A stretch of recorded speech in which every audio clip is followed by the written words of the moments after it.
এবার দিনমজুর পরিযায়ী ফেরিওয়ালার ছেলে এমবিবিএস পাস করে সকলকে তাক লাগালো। বাবা আনারুল শেখ পেশায় একজন পরিযায়ী ফেরিওয়ালা। বাবার স্বপ্ন ছিল ছেলে ডাক্তার হবে, সেই স্বপ্ন পূরণ হলো আজ।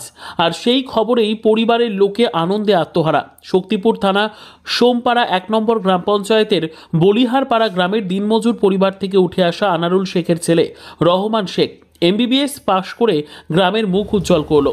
আমি পারবো, এই ইচ্ছে শক্তি ছিল তার সম্বল।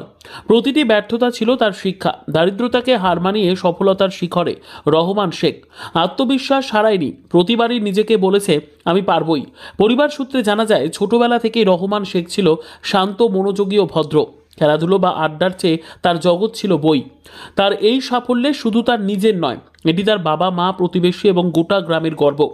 ভবিষ্যতে সে হতে চায় একজন মানবিক ও আদর্শ ডাক্তার, যিনি শুধু চিকিৎসা নয়, ভালোবাসাতেও রোগ সারাবেন। গ্রামের ছেলের এরকম সফলতা দেখে অনেকেই খুশি হয়েছেন, তাই আজ গ্রামের মানুষ তাকে সম্বর্ধনা জানালো। এই আমার সফলতার পিছনে প্রথমে আমি আমাদের বলিয়াপাড়ার কাছে পলিতেপাড়া আলামিন মিশনের থেকে আমার প্রথম পড়াশোনা শুরু হয়। বাবার দিনমজুর, সংসারে এত অভাব প্রতিকূলতা, তার মধ্যে দিয়ে এত বড় একটা সাফল্য, এই সফলতা অর্জন করার পেছনে তোমার পেছনে কে কে ছিল, কাকের অবদান ছিল? ছোট কথা বলতে গেলে এই সফলতা শুধুমাত্র আমার নয়, এই সফলতা পুরো বলিহারপাড়া গ্রামের। এই সফলতা আমার আব্বা মায়ের।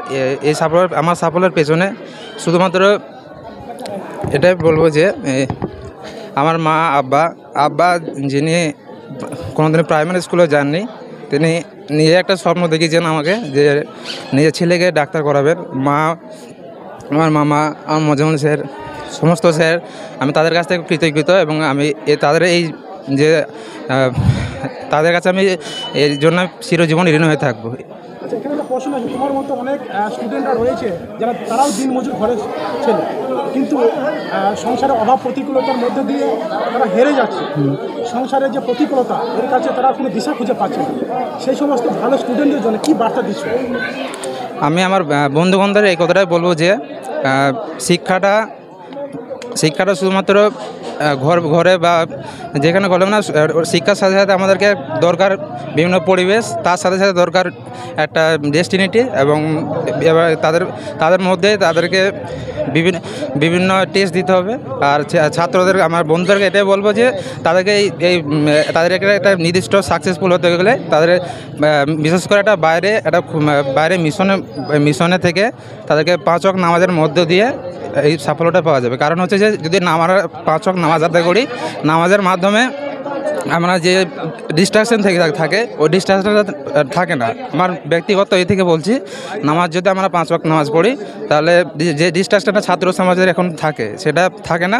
আমরা কেয়ারফুলি পড়াশোনা করতে পারবো, যার ফলে বিভিন্ন টেস্ট দিতে কোনো বাধাঘাত হবে না, সবসময় পড়াশোনায় মনে বসবে। এটা আমার বন্ধুদেরকে বলতে চাই। বলতে গেলে আমি তো ছোট থেকেই আমাদের দুই স্বামী স্ত্রীর মনোভাব ছিল, চেষ্টা খুব যে ছেলেকে যে ভালো জায়গায় জায়গায় মানুষের মতো মানুষ করবো, এরকম একটা সিদ্ধান্ত আমাদের ছিল। তা যাক, আল্লাহর রহমতে সেই জায়গাতে আল্লাহ ঠিক পৌঁছিয়ে দিচ্ছে, এইটাই আমরা খুব খুশি। এর থেকে আর কিছু বলার নাই।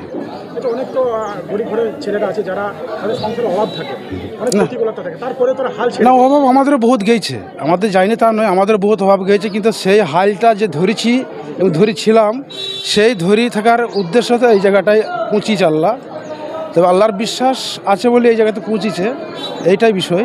ভেবেছিলেন যে আপনার ছেলে? না, ভাবতে পারিনি। তবে একটা ছেলের যে চেষ্টা এবং আকাঙ্ক্ষা দেখে আমরা ভেবেছি জিন ও একটা জায়গায় পৌঁছাবে, এই একটা বিশ্বাস ছিল। আর সেই বিশ্বাসের ওপরে আমরা খরচ কিংবা পয়সা করি যা খরচ করার করে গেছি আমরা। জিন ঠিক একদিন আল্লাহ একটা কিছু না কিছু হবে, আমার সফলতা হবে একটা।